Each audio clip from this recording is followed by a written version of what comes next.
Welcome to air fryer series part 3. இன்றைக்கி இந்த கிறிஸ்பியான குர்குரே பன்னீர் பாப்ஸ் எப்படி செய்கிறதுன்னு பார்க்கலாம்.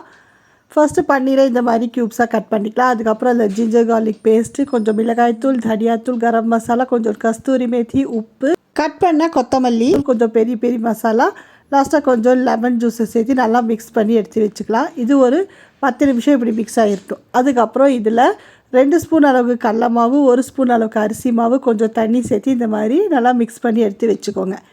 இப்போது கார்ன்ஃப்ளாக்ஸை எடுத்து நல்லா இந்த மாதிரி கொஞ்சம் க்ரஷ் பண்ணிக்கோங்க. அதுக்கப்புறம் மேரினேட் ஆன அந்த பன்னீரை இது மேலே நல்லா கோட் பண்ணிக்கோங்க.